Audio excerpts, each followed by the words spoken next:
आज हम अब श्रीमद् भगवद गीता के 5वें अध्याय कर्म संन्यास योग को आगे ले रहे हैं। तीसरे श्लोक से आज की विवेचना और परिचर्चा हम प्रारंभ करेंगे।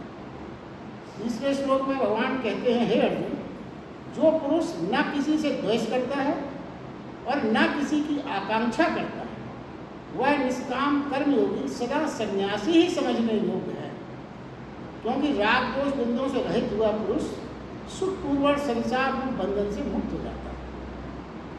अब देखिए, इसके विश्लेषण को हम बड़ी बात समझने का प्रयास करते हैं।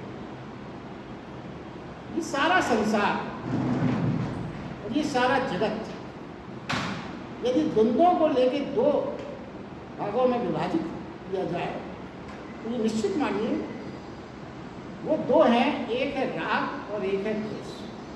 सारी सृष्टि, सारा जीवन इन्हीं दो वर्गीकरण पर ही हमारे सारे मूलमंत्र आधारित हैं। राग और द्वेष मुख्य है। उसके बाद अगर आप उनके सप्लीमेंट के बारे में सोचें तो शत्रुता, मित्रता, वो वास्तव में राग और द्वेष का ही प्रतिरूप है।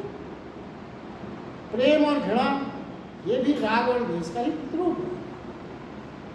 और देखिए, प्रेम और घृणा और आकर्षण और विकर्षण, किसी के प्रति हम आकर्षित होते हैं और किसी के प्रति विकर्षण होता है। सारा जीवन, सारा जगत इन्हीं पर आधारित है और सारे कर्म हमारे जो है इन्हीं के अनुसार चलते हैं। यहाँ पर समझने की बात यह है कि आकर्षण में भी एक ऊर्जा होगी, जब भी आप आकर्षित हो सकोगे, और विकर्षण में भी एक ऊर्जा होगी। तो ये समझना यह है कि दोनों शक्तियाँ एक ही हैं। वो शक्ति आकर्षण की हो या विकर्षण की हो, मोमेंटम के हिसाब से शक्ति और ऊर्जा एक सी है। सिर्फ फर्क क्या है? सिर्फ डायरेक्शन का। यदि हमारी ऊर्जा आकर्षण की ओर जा रही है और विकर्षण की ओर, तो वही उसका, उस ऊर्जा का मात्र क्या होगा? डायरेक्शन चेंज हो जाएगा। अभी ऊर्जा तो पूरी तरह से वही रहती है। और प्रेम वास्तव में क्या है? प्रेम है सुख का आश्वासन है, सुख का आश्वासन। प्रेम में हम हमेशा ये चाहते हैं कि उससे प्रेम हो जो हमें सुख का आश्वासन दे सके। और घृणा क्या है? घृणा हमेशा दुख के कारण ही हमारे बीच में पैदा होती है। हमारे मस्तिष्क को घृणा से बीज जो है उसके अनुरूप होने का एकमात्र कारण यही है। मगर अब यहाँ जो भगवान कृष्ण कह रहे हैं कि हमारे सारे संसार में, सारे जीवन में यही दो अनुभव हैं हमको, या तो राग का है या द्वेष का, आकर्षण का है या विकर्षण का। वो ये कहते हैं, यदि आप आकर्षण से विकर्षण करने की यात्रा पर चलें तो एक बिंदु कहीं ना कहीं तो ऐसा निश्चित आएगा जहाँ ना आकर्षण होगा ना विकर्षण, एक बिंदु। और यही जो बिंदु है उस पर स्थिर होने का, उस पर खड़े होने का भगवान कृष्ण आह्वान करते हैं। क्या है?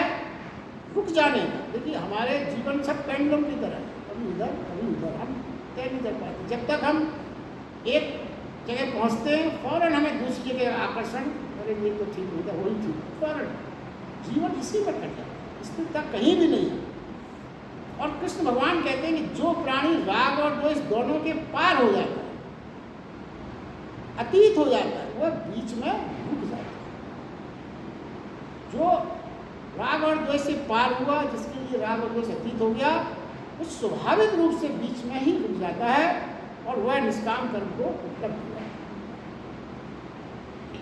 ये भगवान कृष्ण का श्लोक है। अब देखिए, इसको समझने का अपन प्रयास करते हैं। राग और द्वेष दोनों से मुक्ति क्या संभव है? हमको तो असंभव सी हम सब लोगों को लगती है, क्योंकि अपना जीवन इतना संसारिक कार्यों में बधा हुआ है कि महसूस नहीं होता कि ऐसा भी कभी हो सकता है। तो आप एक स्वामी विवेकानंद जी का अपने जो लिखा है अपने वारी में, एक उन्होंने दृष्टांत दिया है, उसको यहाँ समझते हैं। विवेकानंद जी लिखते हैं कि जब मेरे जीवन में धर्म की यात्रा की शुरुआत ही थी, शुरुआत, बाद में तो खैर वो बहुत महान हुई। शुरुआत में क्या था कि उन्होंने ये बताया कि जो मेरा घर था और मैं इधर दूसरी तरफ मंदिर और जो मेरे पूजा स्थल या और काम करने के लिए आता था, तो बीच में वैश्याओं का मोहल्ला पड़ा। तो उन्होंने ये तय किया मैं धर्म के मार्ग पर जा रहा हूँ, वैश्याओं के मोहल्ले से कैसे दूर? तो 2 मील का चक्कर लगा के उस वैश्याओं को मोहल्ले को छोड़ के पूरा चक्कर लगा के वो अपने मंदिर में जो भी दैनिक कार्य हो उसके लिए आते थे। अब धीरे धीरे विवेकानंद जी की ख्याति होने लगी। वहाँ के जो राजा थे उन्होंने उनको आमंत्रित किया प्रवचन के लिए, सत्संग के लिए।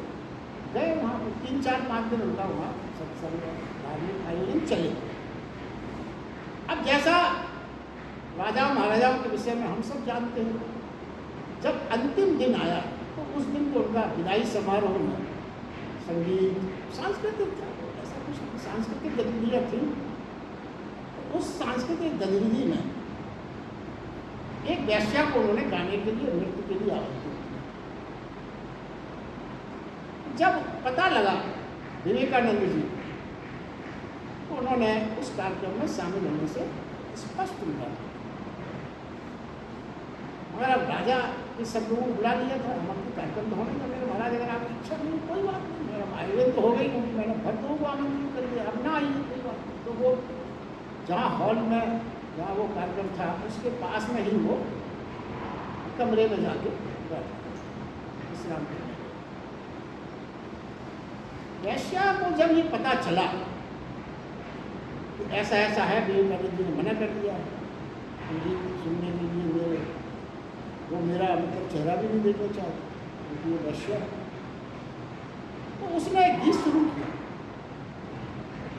गीत के भाव ये थे कि मैंने तो ये सुना था कि पारस जो है वो मंदिर में रखे हुए लोहे को या कसाई के फरसे को, दोनों में से किसी को भी छू जाए तो वो सोने लगेगा। ये गीत के भाव थे। और अब मेरे प्रभु जी मेरे अवगण चित्त न थे, ये इस भाव के गीत उसमें विवेकानंद जी लिखते हैं कि मैंने उसके आवाज में इतना दारुण भाव देखा कि मैं रुक ना सका और अपने कमरे से मैं बाहर आ गया। मैंने देखा कि वैश्या की आंखों से झरझर आंसू बह रहे थे। पहली बार वो लिखते, पहली बार मैंने उस वैश्या की ओर देखा, मगर वहां ना आकर्षण था ना विकर्षण था। और वो लिखते हैं कि उस दिन मैंने ये जाना कि वास्तविक संन्यास क्या होता है। आकर्षण विकर्षण से दोनों मुक्त हुए। जिस दिन उन्हें ये एहसास हुआ उसी दिन उन्होंने समझा कि आज मेरा संन्यास फलित हुआ। विवेकानंद ने लिखा है कि उस दिन उस वैश्या में मुझे मां दिखाई दी, कोई विकर्षण नहीं। तो अपन ये समझा कि यदि वैश्या से बचना पड़ रहा है किसी को, अब ये सामान्य बात है, वैश्या से बचना पड़ रहा है, नहीं इस रास्ते में जाएंगे, ये नहीं करेंगे, तमाम तरह के भाव रहते हैं। एक जो बहुत बड़ा वैज्ञानिक सच है वो ये है उसके प्रति आकर्षण है और वो आपके मन में छिपा हुआ है। आकर्षण खत्म नहीं हुआ, आकर्षण है। और आप क्या है ये सच माने कि वैश्याओं के गली से या वैश्याओं को देखने से कोई नहीं डरता, आप उस आकर्षण से डरते हैं जो आपके अंदर में छिपा हुआ है, क्योंकि आपको अपनी कमजोरी उजागर ना हो जाए, इस बात का सजदा है। और ये जो कमजोरी है मनुष्य की, ये संन्यास से सर्वदा सर्वदा के लिए दूर हो जाती है। तो भगवान कृष्ण ने इसीलिए कहा कि जिस दिन राग और द्वेष अतीत हो जाता है, निष्काम कर्म उपलब्ध, यही तात्पर्य है। देखिए पश्चिम देशों में या जहाँ है वहाँ एक बात हम वैज्ञानिक हमेशा कहते हैं कि बिना मोटिवेशन के तो कर्म हो नहीं सकता, कोई ना कोई मोटिवेशन चाहिए। कैसे होगा? बिना आकर्षण हो या विकर्षण हो तभी तो हम कुछ करेंगे। अगर कुछ होगा नहीं तो हम करेंगे क्यों? क्या आवश्यकता है कुछ कर्म की? तो उनका ये सिद्धांत है कि कर्म हो ही नहीं सकता यदि राग या द्वेष दोनों में से कुछ ना हो। और कृष्ण भगवान क्या कहते हैं कि कर्म है और भीतर यदि करने का कारण है, कुछ भी कारण हो, चाहे वो सुखद कारण हो या दुखद कारण हो, तो कर्म वो बंधन का निर्माता है। और अगर भीतर कोई कारण ना हो करने का, तो वो कर्म निष्काम कर्म के रूप में फलित होता है। अब देखिए, हमको ये जरा थोड़ा सा इसमें शंका होती है कि बिना मोटिवेशन के कर्म हो कैसे सकते? क्या है, देखिए, वो संभव है जो गीता में भगवान कृष्ण ने कई बार कहा है, अपन उसकी चर्चा भी की है।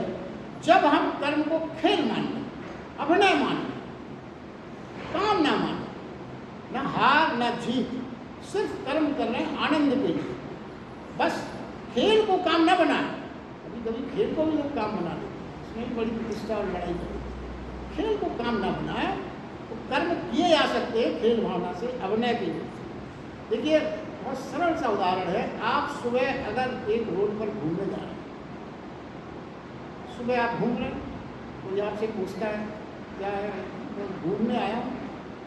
चाल आप तेज भी कर सकते हैं, धीमी भी कर सकते हैं, कहीं रुकना है रुक भी सकते हैं, बैठना है, कोई आपको तनाव नहीं उस रोड पर घूमने। मॉर्निंग वॉक, क्यों? उसमें कोई राग और द्वेष का प्रश्न नहीं है, आप सिंपल घूम रहे हैं। और उसी रोड से 10:30-11 बजे जब आप ऑफिस के लिए निकले, फिर कारण बन गया ऑफिस जाना, बड़ा तनाव, ये करना है वो करना है, कोई रास्ते मिल जाए, अरे भाई क्या बात है, अरे यार ऑफिस। जब आपको अगर आपके कर्म में कारण जुड़ गया तो वो तनाव का कारण अपने आप बन गया। और अगर प्रकृति को देखें, चांद बिना किसी कारण के घूम रहा है, सूरज रोज बिना किसी कारण के निष्काम भाव से, परमाणु घूम रहे हैं, फूल खिल रहे हैं, किसी के लिए नहीं खिल रहे हैं, फूल खिल रहे हैं, बस कोई कारण नहीं है उनके खिलने का। नदी बह रही है, सागर में भाप बन रही है अपने आप, सब निष्प्रयोजन है, सब खेल है, चल रहा है। तो ये समझना ये है कि आदमी के अलावा सारी प्रकृति निष्काम कर्म में लीन है, सारी प्रकृति। सिर्फ मनुष्य के अलावा, सिर्फ मनुष्य ही इस चक्कर में है कि हम कोई ना कोई आकर्षण विकर्षण नहीं हुआ तो कुछ नहीं करेंगे, हिलेंगे नहीं। और देखिए, अगर ये प्रकृति का नियम है, सारे कर्म निष्काम भाव से ही संपादित होंगे, जब ही आनंद होगा। तो ये जो हमारा सोच है, निश्चित मानिए प्रकृति के विरुद्ध। और प्रकृति के विरुद्ध जो भी काम अपन करते हैं उसमें तनाव होना, प्रकृति के विरुद्ध आप चले, उस जीवन में कुछ ना कुछ परेशानियां आपको फेस करनी पड़ेगी। भगवान ने गीता में जो भी कहा है वो आपके जीवन को आनंदित बनाने के लिए, कोई बोझ नहीं है। वो ये कहते हैं तू मेरी बात सुन या ना सुन, कर या ना कर, मगर अगर तुझे मैं सिद्ध कर दूंगा कि तेरा आनंद इसी करने से तब तो करेगा। क्यों नहीं करेगा? क्योंकि हमको आनंद की चाह रहती है, मगर वो ये अंकित करते हैं हर बात में कि तुम करते तो आनंद की चाह हो, मगर तुम्हारी सोच और रास्ता ऐसा है जहाँ वो आनंद तुमको प्राप्त होना कठिन। ये मुख्य बात है। देखिए, अगर हम और समझें तो समर्पण हमेशा 3 तरह का होता है। हमारे कर्म राग को समर्पित हो सकते हैं, हमारे कर्म द्वेष को समर्पित हो सकते हैं, और तीसरा एक समर्पण और है कि अपने कर्मों को हम परमात्मा को समर्पित। तो तीसरा समर्पित ही जीवन में निष्काम कर्म है। तीसरा, जब आपने अपने कर्मों को परमात्मा के समर्पित, यही है कि राग भी दुख है। देखिए, वो आगे और समझाना चाहते हैं कि यही ये समझ लें कि राग भी दुख है और द्वेष भी दुख है, इन दोनों में आनंद कभी फलित नहीं होता। अब देखिए, भगवान कृष्ण ने जो गीता में संन्यास के बारे में बताया, उसको इसमें देते हैं। संन्यास तो वही अर्थपूर्ण है। कैसा अर्थपूर्ण होगा संन्यास? जब ही अर्थपूर्ण होगा जब किसी को चोट ना पहुंचाए। अगर आपके संन्यास से चोट पहुंचती है तो निरर्थक हो गया। संगीतपूर्ण हो आपका संन्यास, उल्लास से भरा हुआ हो आपका संन्यास, कोई जोर जबरदस्ती ना हो। जैसे अपन ने रोज ये अनुभव किया है कि किसी पेड़ से यदि कच्चे पत्ते को यदि अपन तोड़ते हैं, अच्छे तो चटाक की आवाज़ के साथ ऐसा लगता है जैसे उसने अपने आंसू बहा दिए, सफ़ेद सफ़ेद जो निकलता है ना, मतलब बड़ा स्पष्ट। और वही पत्ता जब पक जाता है, बिना किसी हील हवाले के अपने आप वो वृक्ष को तोड़ देता है, पूरी आनंद से हवा में घूमता है, गाता है, मस्त है। कहीं कोई लेस मात्र भी दुख की बात उसमें नहीं है। इसलिए संन्यास परिपक्वता का नाम है, जल्दबाजी का नाम नहीं है, बिना कुछ समझे, बिना कुछ जाने। देखिए, अब आप ये समझें कि अगर कोई सन्यासी सब कुछ छोड़ के जा रहा है, या कई ऐसे उदाहरण मिलते हैं, तो गहरे अर्थ में स्वार्थी और दुख लेने वाला नहीं लगता। भाई वो सन्यास ले रहा है तो स्वार्थी भी नहीं है, सब छोड़ रहा है, और दुख देने वाला भी नहीं होगा तो वो सन्यास ले रहा है, दुख से उसका क्या संबंध हो सकता है। मगर अगर गहरे में सोचें तो उसकी पत्नी, उसके बच्चे, उसकी माँ उसके जाने से अनाथ हो गए, रोएंगे वो अपनी मुक्ति के लिए। कहीं ऐसा तो नहीं कि अपनी मुक्ति के लिए वो हर रोज मरघट का निर्माण तो नहीं कर रहे हैं, ये समझने की बात है। तो भगवान कृष्ण का जो गृहस्थ है, गृहस्थ की जो भगवान कृष्ण का जो संन्यास है, उसकी परिभाषा समझने की चेष्टा करें। देखिए, सबसे पहले तो हमारे सबके मस्तिष्क में एक बात हमेशा आती है कि गृहस्थ होते हुए संन्यास कैसे किया जा सकता है। हमारा इसमें कोई अनुभव नहीं, हम सोच भी नहीं पाते ये भगवान कृष्ण कैसी बात कर रहे हैं, आप गृहस्थ भी रहो और संन्यास भी। मगर देखिए, और वो उन्होंने अपने कई जगह ये बात कही कि किसी को भी, पत्नी को, बेटे को, बेटी को, माँ बाप को, किसी को छोड़कर नहीं जाना। क्या छोड़ना है फिर? छोड़ना है उनके प्रति राग और द्वेष को छोड़ना, उनको नहीं छोड़ना है। बहुत महत्वपूर्ण बात है ये चिंतन करने की, किसी को नहीं छोड़ना है, मगर उनके प्रति राग और द्वेष को छोड़ना है। और ये भी कैसे छोड़ना? घोषणा करके नहीं छोड़ना, चुपचाप, साइलेंट, किसी को पता भी ना चले कि आपके मन में क्या चल रहा है। आपने अगर घोषणा कर दी या जता दिया तो अहंकार जुड़ जाएगा आपके साथ। साइलेंटली, बिल्कुल साइलेंटली, पता भी ना चले किसी। और अगर मानो पता चल भी गया किसी कारण से थोड़ा बहुत, तो क्या होगा? राग और द्वेष करके तो हम दुखी देते हैं, कम से कम ये तो हुआ कि हम दुख नहीं देंगे किसी। अब देखिए, कृष्ण भगवान ये कहते हैं, चुपचाप शांति से निष्काम कर्मयोगी बंधन से बाहर हुआ, चुपचाप बंधन से बाहर हुआ। राग और द्वेष को छोड़ा आपने, बंधन से बाहर। क्या कोई वो कहते, बार बार कहते हैं कि कोई जल्दी नहीं करना है तोड़ने की, चुपचाप धीरे धीरे चीजों से सरक जाना। अब देखिए, अगर ऐसा भाव पैदा कर पाए हम अपने जीवन में, तो ऊर्जा फिर मंगल के लिए, धर्म के लिए, श्रेष्ठ के लिए, और सारा जीवन फिर धार्मिक कृत हो जाएगा। कभी कभी हमको इसमें और एक बात समझना, क्या कैसे होगा? ये तो कह दिया गया कि आप संबंधों में राग द्वेष न रखें, मगर इतना आसान नहीं, तरीका भी बताना चाहिए। भगवान कृष्ण ने तरीका भी बताया। तरीका अगर हम और आप समझ जाएं तो जीवन में आनंद के अलावा और कुछ बचे, सब आनंद ही आनंद। देखिए क्या तरीका वो बताते हैं, धीरे धीरे पत्नीपन, बेटापन सब मिट जाते हैं। क्या हो जाते हैं? सब परमात्मा हो जाते हैं। आप बच्चे को लेके स्कूल भी जाइए छोड़ने, सब काम भी करिए, सेवा भी करिए, मगर ऐसे करिए जैसे आप उसकी नहीं, परमात्मा की सेवा। ये भाव जीवन में अगर हमने ये भाव, अब देखिए, अगर इस परमात्मा के भाव आने से सब और आनंद ही आनंद हो जाए, फिर संसार होता ही नहीं, क्योंकि सब और परमात्मा हो गया। फिर आपके लिए संसार है नहीं, सब और परमात्मा हो गए, सबको मैं आप परमात्मा का दर्शन करूँ। तो ये भाव स्नेह स्नेह अभ्यास से पैदा किया जा सकता है, एकदम से नहीं होता ये, चुपचाप धीरे धीरे आप अभ्यास करें। अब इसमें जो मैंने जब पढ़ा तो मेरे भी दिमाग में बताया कि बाकी चीज़ों में तो आप तैयार हो जाएंगे, ठीक है भाई, बेटे में, माँ बाप में, मगर पत्नी में भगवान परमात्मा का हम कैसे कर सकते हैं?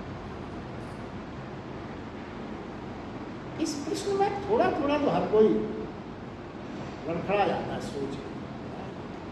पत्नी में भी हम परमात्मा देखें तो बड़ा कठिन है। तो पहली बात आप नहीं समझें कि पति को परमेश्वर कहा गया। किसने कहा? भगवान ने नहीं कहा कि आप परमेश्वर की समकक्ष, क्या ना? आपकी पत्नी ने कहा और किसी ने नहीं कहा, कोई नहीं कहता। और आपने एक अरब की कहावत सुनी होगी कि ईश्वर हर जगह हर काम नहीं कर सकता, इसमें इसलिए उसने सृष्टि में माँ का निर्माण किया। अब देखिए दोनों को परमेश्वर मानने की प्रक्रिया में कितना मूलभूत अंतर है। पुरुष को तो खाली पत्नी ही, अब तो वो भी बंद हो गया, मगर पहले की अगर अपन सोचे पति परमेश्वर है, ये पत्नी के अलावा कोई नहीं कहता। आप थोड़ी कहेगा कि तुम परमेश्वर हो। मगर महिला को जो परमेश्वर कहा गया वो भगवान ने कहा, आपने नहीं कहा। तो कौन हुआ सच्चा परमात्मा? और फिर आप देखिए एक बात और समझें कि जहाँ तक पत्नी और पति के संबंधों की बात है तो आप ये समझें, इसको भी बहुत आध्यात्मिक चिंतन में अपन ले सकते हैं।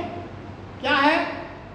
किसी भी महिला का जो सबसे बड़ा आध्यात्मिक और परमात्मिक जो उसका बल है, जो उसकी शोभा है, वो क्या है? मातृत्व। मातृत्व ही भगवान की सबसे बड़ी देन है, माँ बनने की। तो आप उसको जो ये गुण परमात्मा ने दिया है मातृत्व का, पुरुष का खाली इतना रोल आप मान सकते हैं, इतने रोल की वजह से वो आपको परमेश्वर कहती है कि मातृत्व के गुण तो उसके अंदर पूरे हैं। माँ की ममता उसके अंदर पूरी कूट कूट के प्लावित हो रही है। मगर जैसे इत्र की शीशी बंद है तो खुशबू नहीं फैलती, खोल दो तो खुशबू फैल जाती है। तो मनुष्य का काम, पुरुष का काम सिर्फ इतना है तो उसकी ढक्कन खोल देता है, बाकी खुशबू उसके अंदर ऑलरेडी है। इस घमंड में न रहे। तो इसका मतलब, और देखिए आप अपने ऋषि मुनियों ने भी शादी विवाह किया। कई धर्म के लोग कहने लगते हैं कि आपके ऋषि मुनि तो शादी करते तो बच्चे हो। वो इस परंपरा को और सृष्टि को आगे बढ़ाने के लिए मातृत्व भाव से, मातृत्व भाव को जगाने के लिए संबंध स्थापित करते थे, ना कि वासना में डूबने के लिए। फर्क तो ऐसा माना जा सकता है, ऐसा किया जा सकता है। अब देखिए अगला श्लोक अपन लेते हैं।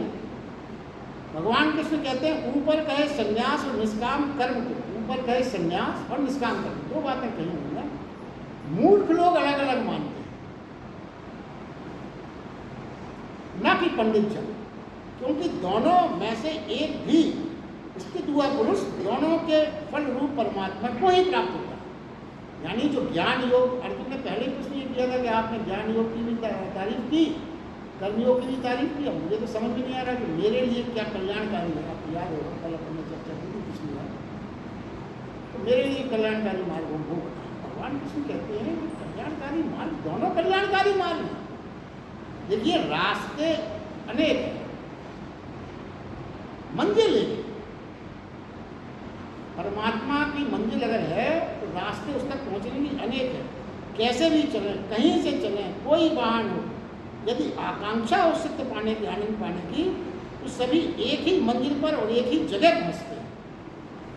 कोई धर्म हो, कोई संप्रदाय हो, सबकी मंजिल एक ही है, रास्ते अलग अलग। क्यों? ऐसा क्यों? सत्य एक है, सत्य दो नहीं हो सकते, इसलिए मंजिल सबकी एक ही होगी। इसलिए वो कहते हैं कि अर्जुन तेरे लिए दूसरा मार्ग, यानी राग योग से मुक्त हो, निष्काम कर्म योग तेरे लिए सरल है, इसलिए मैंने उसकी तेरे लिए बताया कि तू इस मार्ग पर। मगर क्या है, मूढ़ जन जो है, हम किसी कहते हैं मूढ़ जन, उसको विपरीत मानेंगे, और ज्ञानी वो दोनों को एक ही मानते हैं। देखिए क्या है, जो मनोवैज्ञानिक बात है वो ये है कि अज्ञानी खुद को ठीक मानता है, मगर ठीक मानना तो यहाँ तक तो ठीक है, मगर वो उसको अपने को ठीक मानना उसके लिए जब ही आसान होता है जब वो दूसरों को गलत सिद्ध कर दे। इसी में तो कॉन्फ्लिक्ट है पूरा। आप अपने को ठीक माने, मगर आपके और हमारे मन में ये रहता है कि जब तक हम दूसरे मार्ग में चलने वाले को गलत सिद्ध नहीं कर देंगे, जब तक हम ठीक नहीं होंगे, ठीक नहीं माने जाएंगे। तो वह गलत गलत में ठीक। अर्जुन ने क्या सोचा? अर्जुन ने जब ये विवरण सुना होगा तो अर्जुन ने क्या सोचा होगा कि संन्यास व्यर्थ है। भगवान कृष्ण बता रहे हैं संन्यास व्यर्थ है, इस काम कर्म में ही लग जाना चाहिए। उन्होंने कहा तुम ये मार्ग ये अपनाओ। तो देखिए जो एक बात है, गलत और एक ठीक हो, अगर ये हम स्पष्ट कर लें कि एक गलत है ये एक ठीक है, तो चुनाव बहुत सरल है। फिर चुनाव करने में कोई दिक्कत नहीं है, क्योंकि आपने सोच लिया कि एक चीज ये गलत है और ये ठीक है। मगर दिक्कत कब हो जाती है? जब दोनों ठीक हैं, तो फिर चुनाव कैसे हो? ये है मुख्य बात। और दो ही नहीं, वो तो भगवान कृष्ण ने कहा कि मार्ग तो अनंत है, अनंत मार्ग है सत्य पे पहुंचने के। क्या करें? जीवन में कई क्षण ऐसे आते हैं जो आज हम प्रत्यक्ष रूप से आज के समाज में देख रहे हैं। समझदार से समझदार आदमी भी मूर्खों की तरह व्यवहार करता है। ये जो दंगे फसाद लड़ाई झगड़े मूर्ति खंडन ये जलाना क्या है? ये मूर्खता बोल करते हैं। और एक से समझदार लोग उसको प्रोत्साहित करते हैं। यही भगवान कृष्ण कहते हैं जीवन में कई क्षण समझदार से समझदार भी मूर्खों की तरह व्यवहार कर जाते हैं।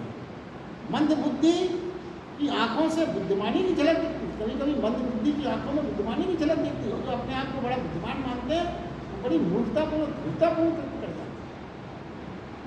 तो कृष्ण ने अर्जुन की आंखों में देख लिया होगा, ये तो भटक गया, ये सोच रहा है कि संन्यास का मार्ग बिल्कुल व्यर्थ, कर्मयोग के मार्ग पे ही चल रहा है, भगवान ने कहा।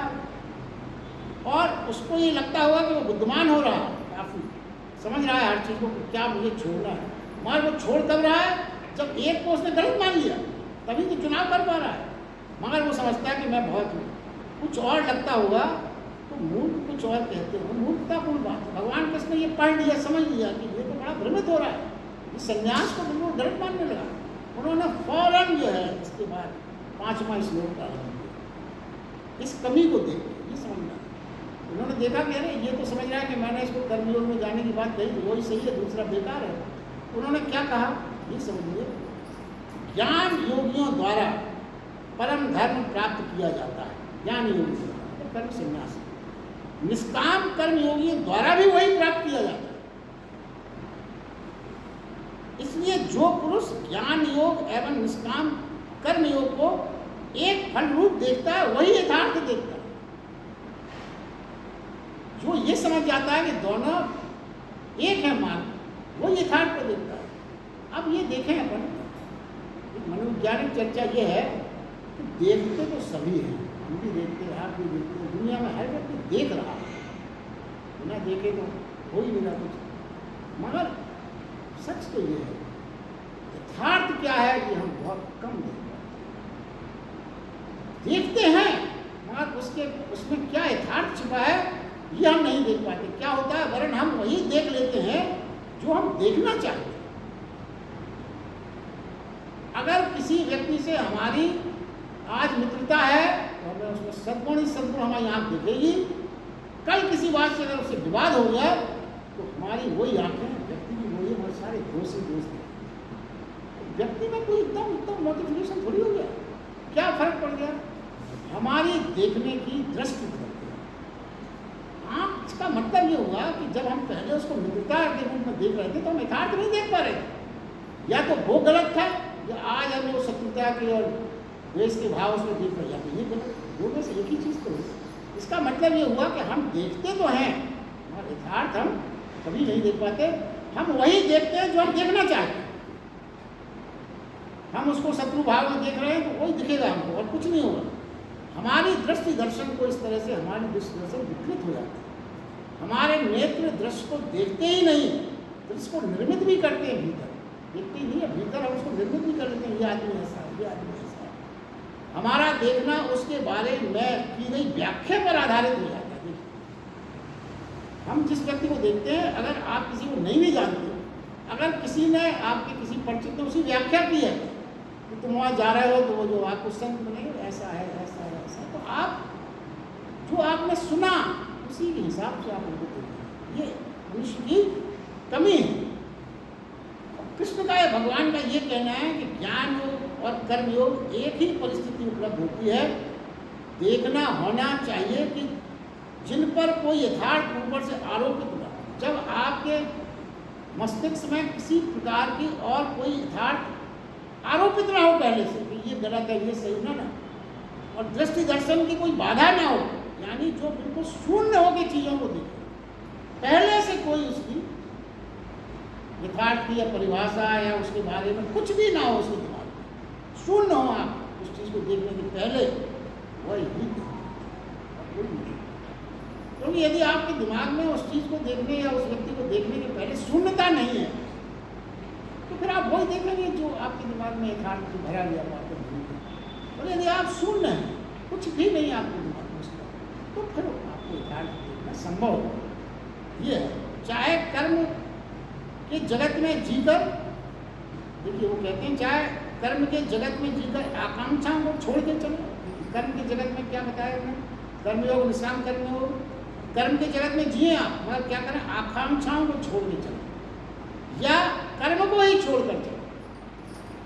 आकांक्षाओं को छोड़ के चलना कर्मयोग हो गया, और कर्म को ही छोड़कर चलना क्या हो गया, संन्यास हो गया। अंतिम उपलब्धि दोनों की एक ही होगी। देखिए सामान्य व्यक्ति को, जो सामान्य बुद्धि के व्यक्ति हैं जिसमें हमारे सब आ जाते हैं, बड़ा अंतर प्रतीत होता है। क्यों? कहाँ युद्ध में खड़े कृष्ण और अर्जुन, और कहाँ बुद्ध और महावीर का सन्यासी जीवन एक कैसे हो गया। बड़ा कठिन है इन सब चीज़ों को मानना। कहते हैं ये कैसे संभव है, वो कर्मयोग की शिक्षा मैदान में खड़े युद्ध के, और एक बुद्ध भगवान और महावीर कैसे, बुद्ध और महावीर कहाँ, जहाँ एक चींटी भी दौड़ने जाए इस बात का वो ख्याल रख रहे हैं, और वो खड़े हैं युद्ध में, कह रहे हैं युद्ध कर, फल कह रहा है एक ही होगा। सारे भ्रम जब तक हमारे दिमाग में नहीं टूटेंगे, भगवान कृष्ण क्या कहना चाहते हैं हमें समझने के लिए कठिनाई होती है। देखिए मगर भगवान कृष्ण क्या कहते हैं कि विपरीत उसे ही दिखाई पड़ता है जो अज्ञानी है। आपने विपरीत देखा, ये तो कृष्ण भगवान युद्ध में, ये तो वो कहते हैं वो अज्ञानी है जो विपरीत। समझना होगा यहाँ पे ये सूत्र, जगत में जो जो विपरीत दिखाई पड़ता है वो अज्ञान के कारण है। जैसे अंधेरा और प्रकाश, जन्म मृत्यु, सुख और दुख, ये अज्ञान के कारण हमको अलग अलग प्रतीत होते हैं, जबकि ये दोनों बिल्कुल समान है।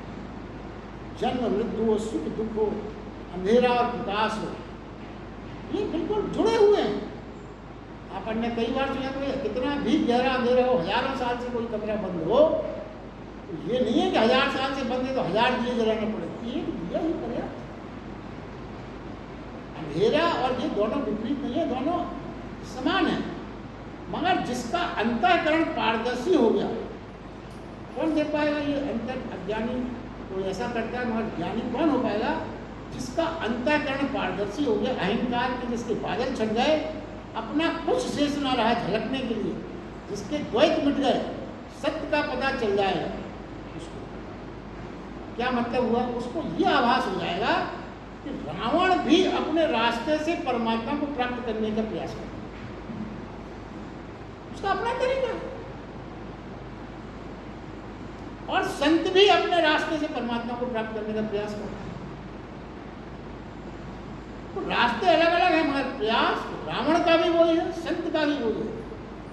वो ये कहते हैं यदि कोई आकांक्षा को छोड़ दे, चाहे कोई कर्म को छोड़ दे, चाहे आकांक्षाओं को छोड़ दे, कोई कर्म को छोड़ दे, दोनों एक ही बात है। या तो आपने कर्म की आकांक्षाओं को छोड़ दिया, कर्म आप करते रहे, या कर्म को ही करना छोड़ दिया, दोनों एक ही बात है। वो ये कहते हैं कि दोनों आपकी वास्तव में चित्त की अवस्था है। जैसे जैसे आकांक्षा को छोड़ा, अगर आपने आकांक्षा को छोड़ा तो क्या होगा? आपके जो कर्म है वो मात्र अभिनय हो जाएंगे, क्योंकि आकांक्षा नहीं है। अभिनय है। जैसे डायरेक्टर किसी फिल्म में हीरो हीरोइन को जो रोल देता है वो करते हैं, किसी की शादी हो जाती है, कोई भाई है कोई बहन है, जो रोल दिया उसको कर रहे हैं, अभिनय कर रहे हैं। उसके बाद थोड़ी होता कि हमारी शादी ना शूटिंग में हुई थी तो अपनी पत्नी हुई, ऐसा तो नहीं। अपने जीवन में अपन ने इसकी व्याख्या कई बार की है कि पूरा जीवन अपन को यही मान के चलना है कि हम सिर्फ अभिनय कर रहे हैं और डायरेक्टर हमारा भगवान है। जो कर्म वो करा रहा है तो फिर क्या होगा, अभिनय हो गए कर्म आपके, खेल हो गए अपने आप के कर्म, लीला हो गए अपने कर्म, लीला हो गए, खेल हो गए, अभिनय हो गए। तो फिर कर्म कोई ना भी छोड़े, फिर कर्म आप ना छोड़े, कर्म करते रहें तो क्या होगा, चेतना पर, आपकी चेतना पर उसका कोई प्रभाव नहीं पड़ेगा। आपकी चेतना पर उसका कोई प्रभाव नहीं पड़ेगा, चेतना पर कोई प्रभाव अंकित नहीं होगा, क्योंकि आपने तो अभिनय की तरीके। कलाकार जब अभिनय करता है तो उसकी चेतना में प्रभाव थोड़ी पड़ता है कि ये इससे मेरी शादी हो रही है, तो अभिनय है, हो गया, खत्म। ये मेरी माँ बनी है तो ये थोड़ी जीवन भर वो उसको माँ की तरह बनी। तो क्या है, उसकी चेतना पर कोई प्रभाव नहीं पड़ता। और जबकि फल की आकांक्षा के सहित आप करते हैं तो क्या होगा, तब आपके फल आकांक्षा अंकित हो जाती है, आपकी चेतना में फल आकांक्षा अंकित हो जाती है, क्योंकि आपने फल आकांक्षा को लेकर आपने कर्म किया। तो यही सत्य है, यही दोनों सुंदर है। देखिए, हमको ये समझना होगा कि हम कर्म से पीड़ित नहीं होते। ज़्यादातर हमारे अंदर कर्म है इसलिए हम काम हो गया, गलत हो गया, पीड़ित समझते हैं आपको। वास्तव में हम कर्म से नहीं, फल की आकांक्षा से पीड़ित होते हैं। यदि आप फल की आकांक्षा छोड़ दें तो पीड़ित होने का कोई प्रश्न ही नहीं है। ये मूल बात जो भगवान कृष्ण की है वो यहाँ पे समझ। कृष्ण भगवान कहते हैं कि उन विरोधों के बीच में जो एक को देख पाता है, उन विरोधों के बीच में, मेरा विकास, जन्म, मृत्यु, जो एक को देख पाता है, एक परमात्मा को, वही ठीक देखता है, वही ठीक देखता है, वही यथार्थ देखता है। और ये गहरी सूक्ष्म दृष्टि है, सबसे बड़ा अनुभव यही है जीवन का। इससे संन्यास हो सकते, इससे बड़ा कोई अनुभव नहीं है कि आप सब चीज़ें एक ही परमात्मा से। देखिए, अपन सब कहते हैं मट्टी से आया था और मट्टी में खो गया, रोज की बात है, मट्टी से आया था मट्टी में खो गया। मार यदि आपके किसी प्रिय जन को कोई मट्टी कह दे,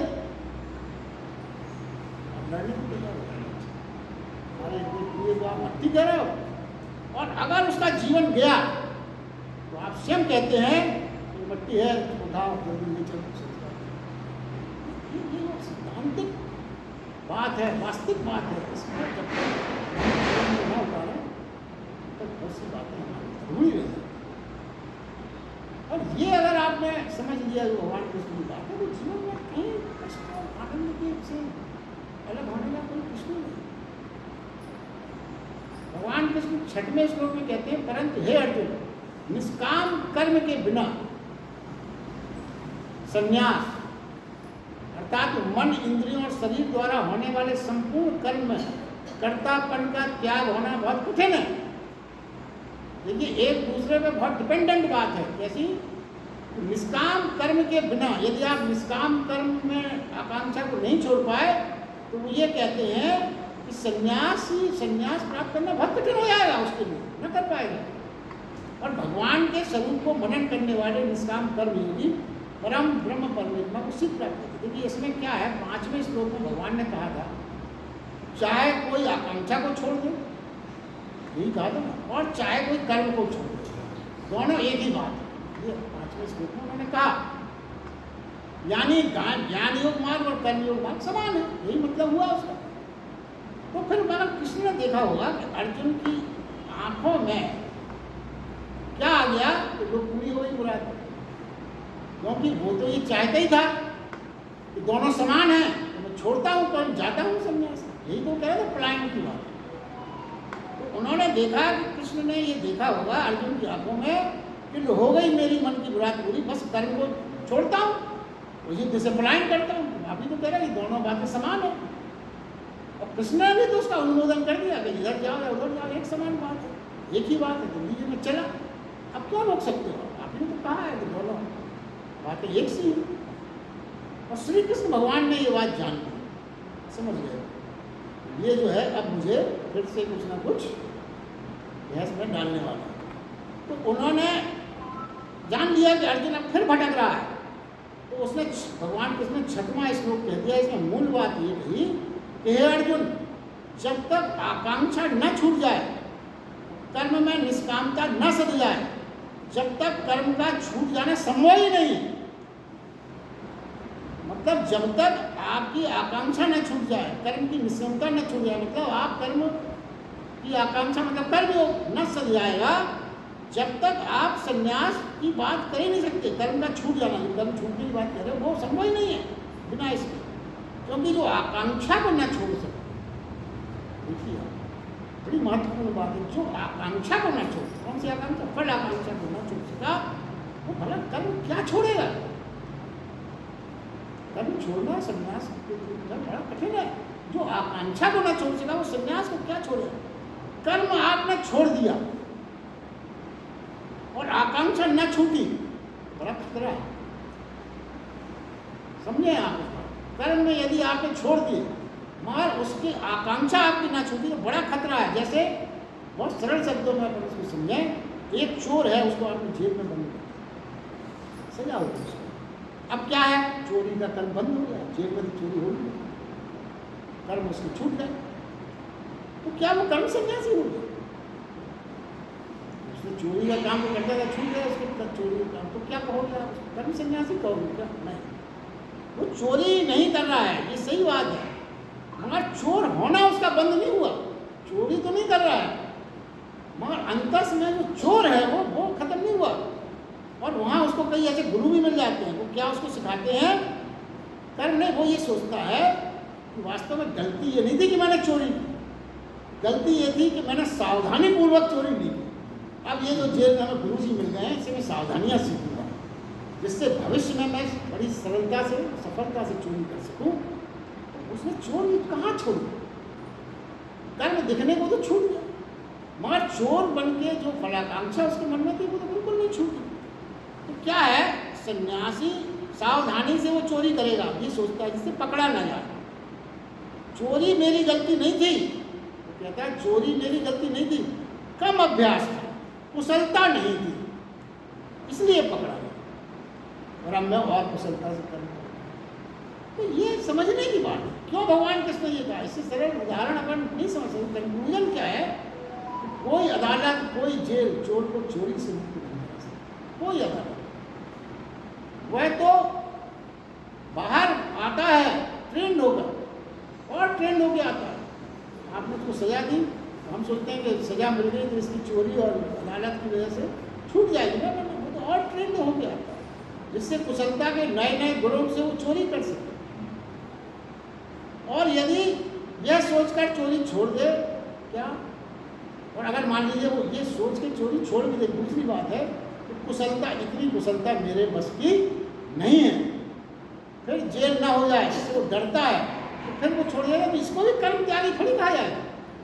डर गया कि इतनी सावधानी मेरे बस की नहीं है, कौन झंझट में पड़े, फिर पकड़ गए तो बड़ी आफत है, हम छोड़ दिए इसको। अब आप क्या उसको भी कर्म त्याग कैसे कर सकते हैं?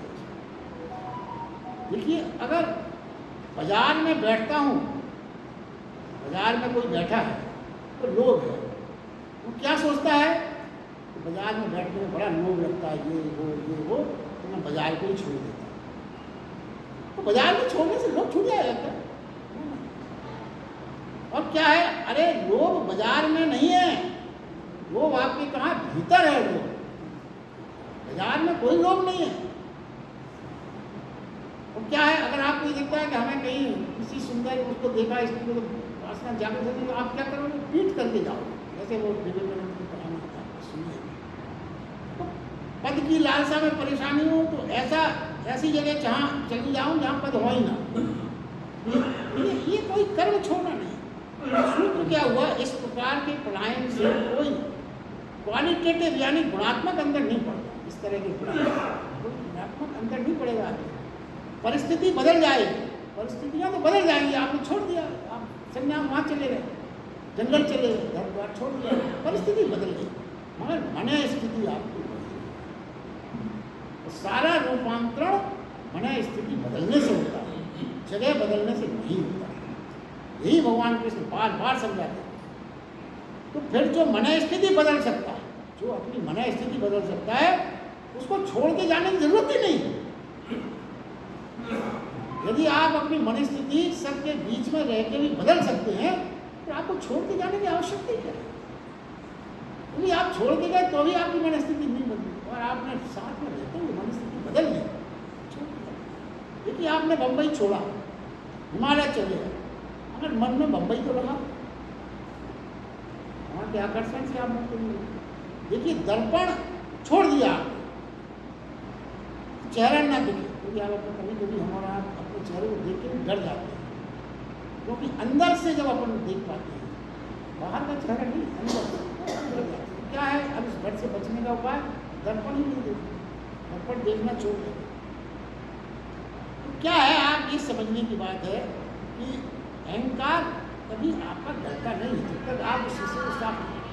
देखिए एक बहुत महत्वपूर्ण बात कहते हैं, अपन आज की बात को विराम करेंगे। एक सन्यासी थे, उन्होंने 30 साल तक हिमालय में रहते तपस्या की, और उन्होंने मन में ये सोचा कि 30 साल हो गए हमको, अहंकार तो गल ही गया होगा, इतने दिन हो गए हमारा कभी कोई ऐसी बात नहीं की जिससे अहंकार हो, तो फिर वो संसार में बाहर आ गए, आप कोई निश्चित नहीं।